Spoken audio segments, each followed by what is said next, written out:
what do you want to let go? I guess that's a big question from Bigatron Alpha right now. We have blue side. And also today, blue side, no, actually just this entire week so far, blue side has been really, really good, except for the Rebellion Onyx match where Onyx won on red side, both matches. So let's see, you get to dictate what you can pick. The Mathilda can be left open, and it does get left open. It should be the first pick for Bigatron Alpha. Might be that Rebellion are trying to trade it for the chip. It is still available. I'm double checking right now, but yes, it's available. So Mathilda though will just provide a lot more dynamic movement in the fight. We saw how Bigatron with a Minotaur are able to kite back away from Rebellion and re-engage as well.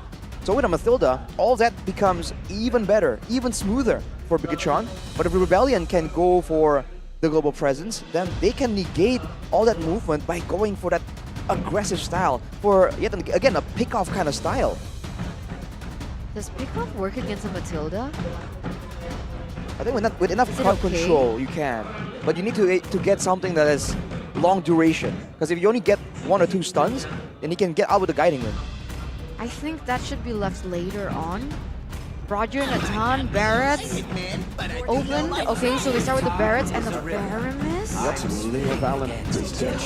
And an instant Natan. This is so quick. Whoa. Natan and Fredrin gonna be picked up by Bigatron here. Instant pickup, no hesitation at all from Bigatron and Keskute, Razeboy, the entire team there. Rebellion taking their time a little bit more for their last pick. Could be a marksman in the gold lane. Maybe a Roger. They could still utilize that flex potential. Best teammate. Okay, what is he saying? We fix what's lacking in our team and we become more solid. Best teammate.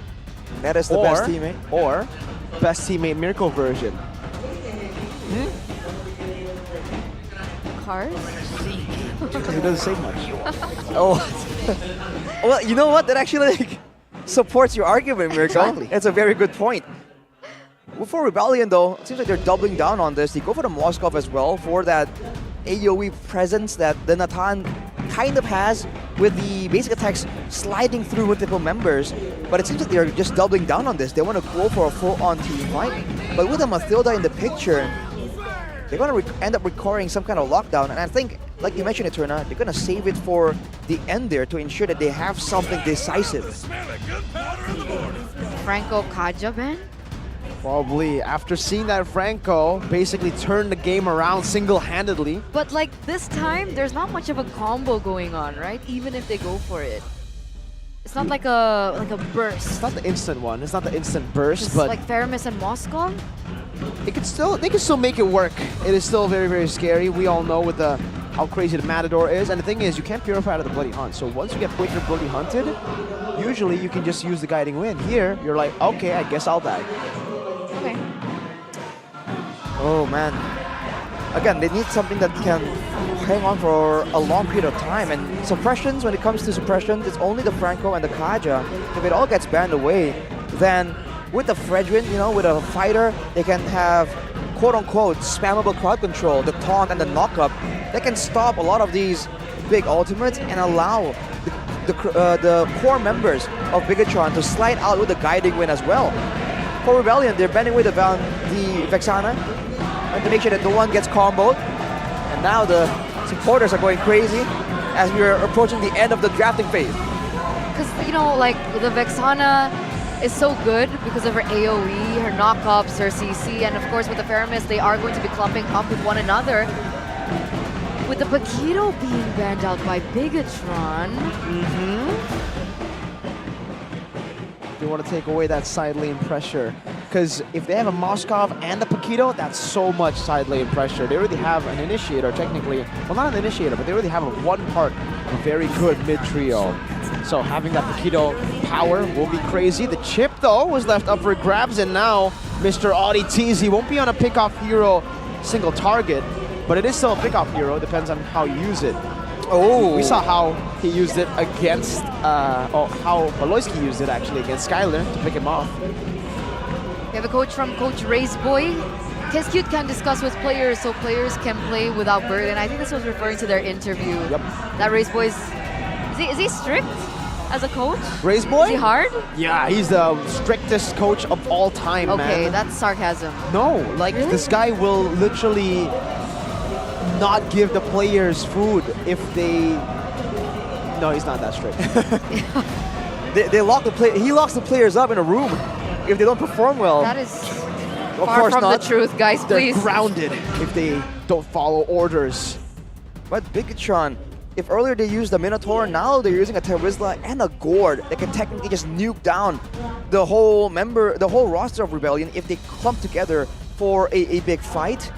But they won't be appearing from like a diversion, so they won't be forced to clump in as much if they're coming through the portals.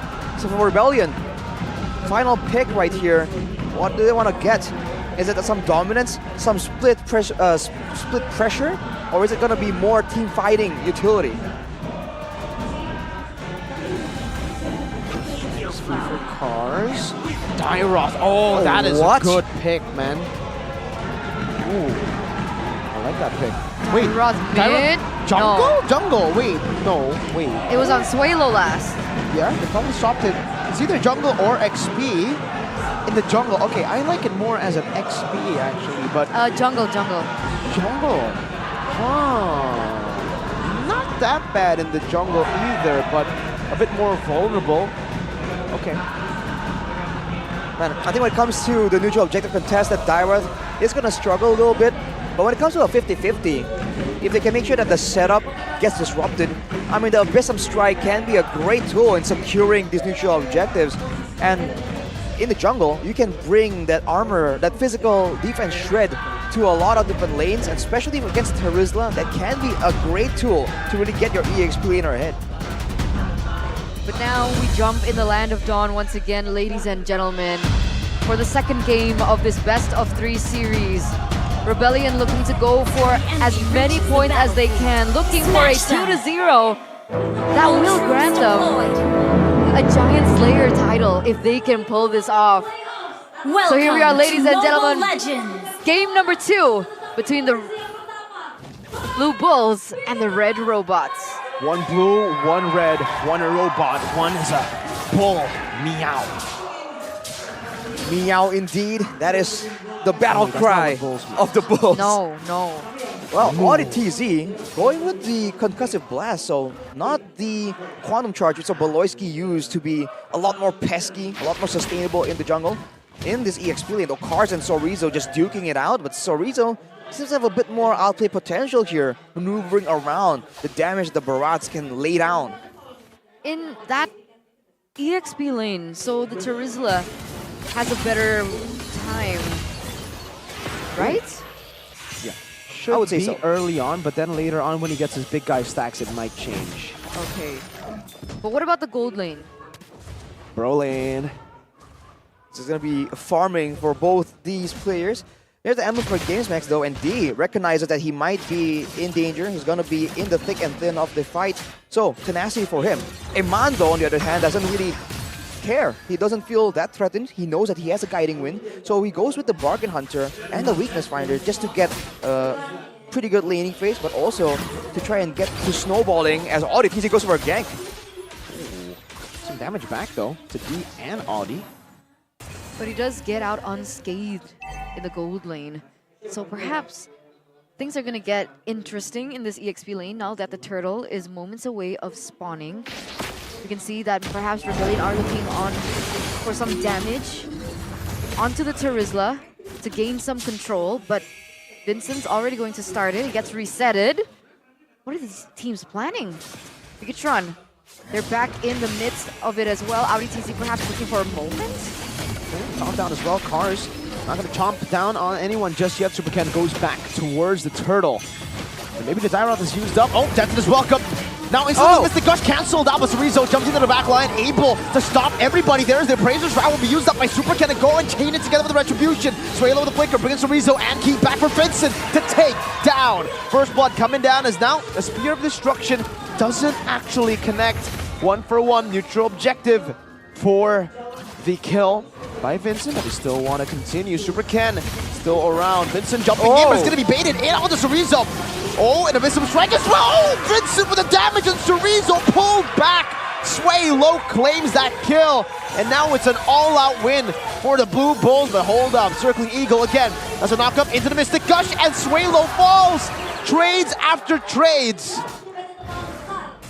And Rebellion take full control right there, dominating in the fighting scene. They left Eman to his own devices, but D, he rotated, he kind of participated, and then he just got back to the gold lane with the Spear of Destruction. Great use of skills all around for Rebellion, and the fact that they do have quote-unquote more burst damage with Vincent on the Dyra to try and restart the fights again and again, got a bit of an advantage there. I was thinking that with Bigatron having some AoE, they would have been able to get more power in those fights, but now Bigatron's still going for fights. An all-in, oh, good Netherrealm to save him. Now it might be a full all-in, and Entropy used up defensively. Supercan is able still to claim it. Chorizo goes through the portal, and now D's gonna be caught. Chorizo just swinging the hammer left and right. Not able to take D just down. Not yet. Vincent hovering over. Supercan and Chorizo dealing with Auditizia. Sway Low now gets caught by the Appraiser's Wrath. Also the gravity push by Iman. Oh my goodness. So much action. But still, it's Rebellion who should have walked in now with a trade. Look at Vincent. Oh, never mind. He's running away. Seems like Rebellion here, they're just trying to go with the same kind of style, the same kind of chaos. Of course, it's not as decisive without a big card control tool, but they're still trying their best, especially when the neutral objective is up. They want to make sure that Bigatron don't get to set up. They don't let Moreno get his poke damage, but Eman getting chunked down. Yeah, that's a lot of damage being placed onto him. And now with the Corrosive Scythe, D does have a little bit more to play with. But now, again, when this happened, usually what? D with a solo kill, and Supercan with a red 3 win. That's his welcome. Use them as a Mystic Gush. Will be able to just melt them down. Cars very low, but still able to survive with the help of another realm. But Auditizia has been left all alone. Flickers back to another realm, and they've actually outplayed Bigatron Alpha for a bit in HP bars. They don't get any more kills. And it's a win again for Rebellion, I believe. But the turtle goes to Bigatron. D gets a solo kill in the gold lane on Iman. It's technically a solo kill, but that's because Auditizia has been in that lane, have been influencing it ever so slightly. But a great play by D to just know that everyone's on the top side and go for a big dive, but oh, Key almost gets nuked down. For Bigatron, they're really falling behind in initiative, but the fact that Supercan has been able to secure the 2 neutral objectives is definitely what's keeping these neutral fights kind of even. But even so, Rebellion are getting a great gold advantage, and they've taken a whole turret on the bottom side in the hands of D. And it seems like this Moskov might start snowballing out of control here if he starts participating in a lot of these skirmishes. See, the problem with having a chip on your team is that as soon as you get some towers, especially in the side lanes and the mid lane, you get a lot more room to work with because of where the portals are placed. But we do have a game fun fact. Supercan becomes the second most frequent player of Fredrin in MPL ID Season 13 with 12 picks and a win rate of 83%. That's a very high win rate, 80% at this level of a league. Will it falter?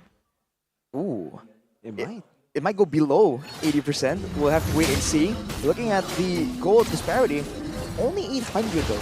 Considering that D was able to get a kill earlier and he has a turret, it's only a 600, 700 more or less gold difference. And they're actually kind of on curve, although of course D will reach the 2-item power spike first.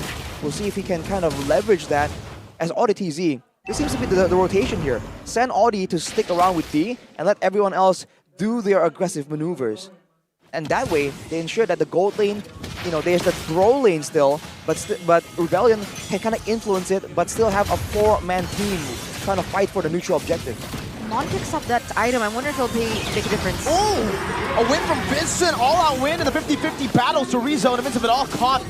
Cars, no death to this welcome, and Supercan wants to continue this fight now with a taunt down onto Auditizia, but another round comes down as well from Sway Low. They deal with it, Appraiser's Wrath into the Mystic Gush. Sway Low! Nope, he doesn't get out. Spear of Destruction to the back. Not going to try to take it there as Vincent gets taunted up, but Chorizo now is caught in no man's land as he gets caught in the Spear of Misery. And is forced to flicker out. Sway Low with a 3-man. Shout Stampede onto Auditizia into the Spear of Misery, and D is just decimating everyone. D came into that fight really, really late. Eman was there since the beginning. And yet Rebellion, they find ways to bait Bigatron in. After using all of their spells, all that true damage expended, The re-engage coming in from Sway Low there. The 3-man Shadow Stampede. That was very decisive from Rebellion once more. It's a 4K gold lead building up for Rebellion.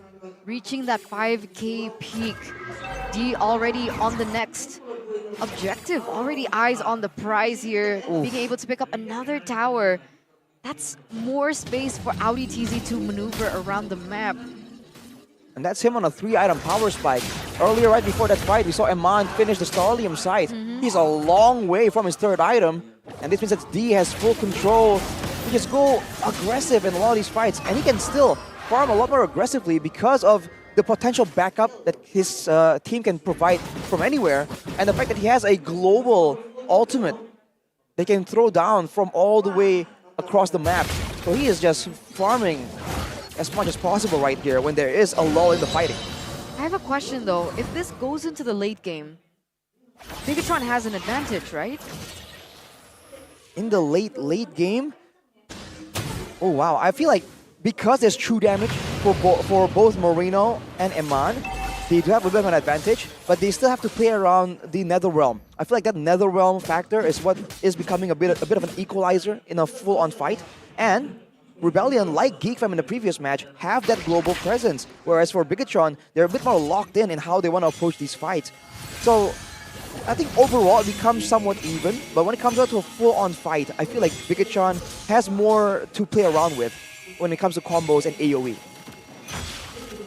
What are they planning?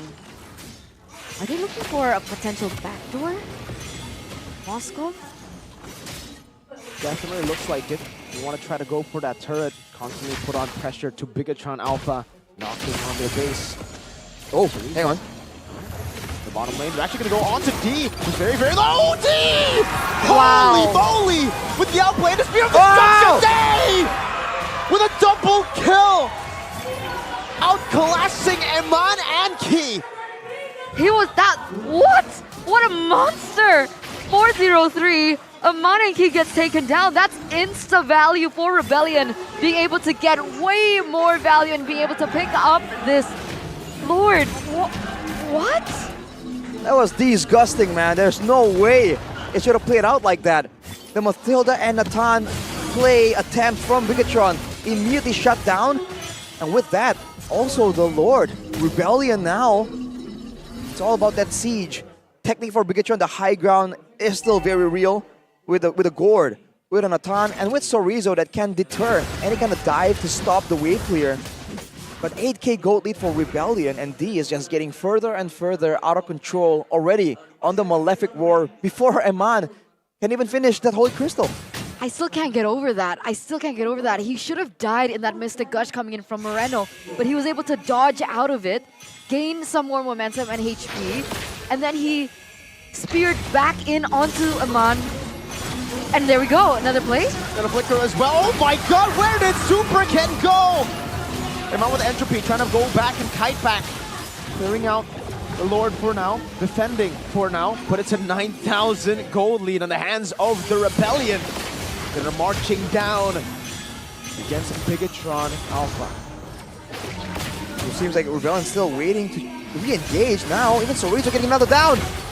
Sorizo, oh my god, everybody's just melting down before they could even react to anything. That's key now. And Moreno is trying to clear out the waves. They will be able to do so, but they lose out a big base turret with Rebellion's first Lord Siege. Did he jump in the bottom lane? In that fight, I believe he did. How did he get back out? Now he jumped in very late when Eman already used Entropy back, so he just wanted to hit the turret. Because, you know, the jump does give D a bit of a attack speed boost. So now for Rebellion, just waiting again for the next big opportunity. And there's no pressure at all here. They can just wait it out. The lane that they took the base turret out of, the lane which they destroyed the base turret on is also the lane far from the next Lord. So now look at the positioning. Once again, 2 members on the bottom side, 3 actually, with everyone else just farming it out, trying to keep up to ensure that it's not just D who holds all the gold and all the difference. So that even if Bigatron Alpha are able to maybe take D out or zone him away from a fight, everyone else will still have a healthy amount of items to really have an impact in these fights. can't believe my eyes. A 3,000 gold difference. But Aman on the Natan. on the other shoe though is it's so uncanny to see Bigatron this behind, a 10k gold lead for the red robots. And it's full build for D with the rose gold meteor as his last item. But look at this. I know about going into Audi. He has a shortcut. Rebellion can just all collapse on him, and Bigatron Alpha, they're looking desperate in the 13th minute of the game to look for a pick. Vincent's already started the Lord, and it's going down quite fast. It doesn't look like Bigatron want to posture for it. I don't think they even can. If they do, they risk getting quote-unquote flanked by the chip. So just like that, that's going to be a free Lord, and Bigatron are going to have to bank on being able to clear this big Lord without interruptions. And the usage of skills here needs to be impeccable from Bigatron. If they waste one or use one less efficiently than they could here to stop the aggression, to stop the potential dive, to clear the waves, Rebellion can take this game with the next big wave that they're trying to prep here. But I mean, technically, Bigatron does still have Natan. Natan has really good wave clear, right? So And does this Gord. is So does Gord, yes. exactly. So this is like the best position that Bigatron want to be in at the moment, right? The defense with the composition that they have. Yeah, but also 12,000 gold lead. And Right. the Dyrot that basically makes it so D can melt anyone just And like that. And he's mobile. He can get in the back line if they're not very careful. And here we come with the Lord. Not a three-wave push for Rebellion. Uh-oh, Super Ken not able to dash out of the Spartan missiles, and Guard brings it back! Right into the penalty zone in the back, so Rizzo able to stop deep and do some damage, but he's still able to just melt him down! Natan doing the same thing, so Rizzo getting out! Fear of destruction by D! Claims the godlike, Iman is still alive, but look at D just sieging the base down! One by one, these turrets fall! Now the last wave up top as D just claims it! 3 base turrets to Rebellion. I mean, this is still best case scenario for Bigatron. I know they lose all their turrets, and that's definitely not a great way, but they don't end it there. They're still able to defend their main turret. They weren't able to completely close out the game, and it does give Eman a little bit more time. Where is he now in terms of items? Both him and Moreno were at 5 items before Already. that fight begun. So now they're working on the final item in their inventory slot. And I feel like they're still concerned about the dangers. They want to go with something more defensive. But if they might really be forced to go for even more damage to try and save these fights. Because the problem now is that they are outputting damage. We saw that everyone from Rebellion got low, even through the Netherrealm.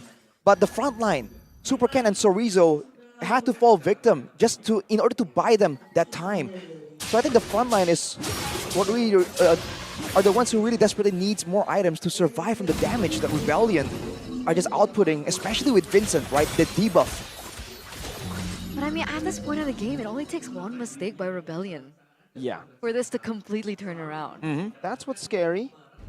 But even then, that mistake will be... It's hard to see that mistake come through because of how tanky the front line is even for Rebellion, right? And again, usually up against a Natan, you're scared that your front line will die before the enemy front line.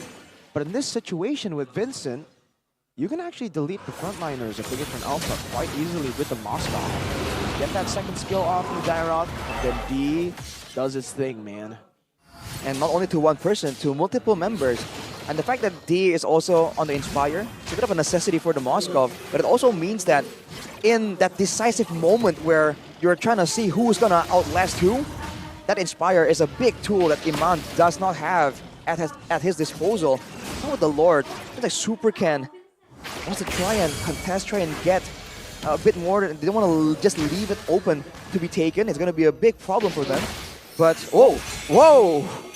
That's very early circling Eagle from Key. Yeah, Superkin has to reset it now, but look at the members of Bigatron Alpha having to rotate up top because these slow pushes being built. Okay, Iman's good for now. Key, bringing him back. Oh, Audie's easy. Teleports just in time to the bottom lane. His Athena gets popped though. Now he goes on to Superken to try to zone him away. You're gonna hate to be Moreno in this situation, man. He's forced to go back and forth from the far side of the lane because he has the AoE. Super Ken though, whoa! Two-man taunt into the Detonus welcome. Now Super King going to be chopped down as Vincent jumps in as well. Chorizo into the back, launch to D. Mystic Gush played in, but now it's going to be Shadow Stampede as well. Doing so much damage. The Mon pops in Entropy and melts someone down. That's another going down. And Mon, massive. Now in the 18th minute of the game, but look at the mini wave. Look at Super Ken, look at AudiTZ, who's looking for the engage. Super Ken actually brings him all the way back. They actually decide to go for it. Fraser's back used up as a bit of crunch in as well. Will be used up by Vincent, but he will just, whoa, Iman finds the assassination on the Sway Low. 18th minute of the game, and Bigatron Alpha might have just found a way back. I told you, this was coming. Make one mistake and they can come back. That's the problem when you're going against Iman on the Natan in the final moments of the game. 3 members taken down, they overcommitted, they overstayed, and they are going through these towers like it's nothing. Lord marching down in the bottom side. We do have Suelo and Kars back, but that instant turnaround in momentum. Yeah, the Circling Eagle grinding some space. Key is getting so much space. Super Ken jumps in with a taunt as well on this way low, forcing the Nether Realm, and the Evolve Lord is still up. It's in the bottom lane. It's building so slowly towards Rebellion. This is a big, big prio push from Bigatron. And now Bigatron has the control. Of course, Rebellion can still go for the chip play, but at this point, they're kind of stuck in the base. Now they don't know who's actually in the jungle, and Bigatron have the opportunity to set up for these big ambushes. AudiTZ all the way down on the bottom side of the map there, but he'll be backing away. He can't risk getting cut off from his allies in the base. Oh my god. Look at this masterful wave manipulation, man. They're just using these waves, these Evolved Lord minions so well. And even the Evolved Lord, they're just pressuring Rebellion, forcing them to stay in their base, and they might actually take all the base turrets down too. Heck, with the Evolved Lord, they can actually look for an end angle. It's back down to the creativity that AudiTZ has, and you can already see that he's looking for something. Iman with the entropy forward now. Detonus welcome used up. Super Ken tanks it. Now Chorizo in the back as well. The base wide open. Bigatron Alpha gonna go for it instantly, and wow! A comeback in game 1 and a comeback in game 2. Now it's the Red Robots who do it against the Blue Bulls. Forcing a game number 3, ladies and gentlemen, in our second game of the day. What an outcome. That patience coming through from the Red Robots, that decisiveness in the final moment, in that 19th minute, is just a masterclass by Bigatron on how to turn things completely around. Rebellion had an intense gold lead, but it's all gone. They lost the game.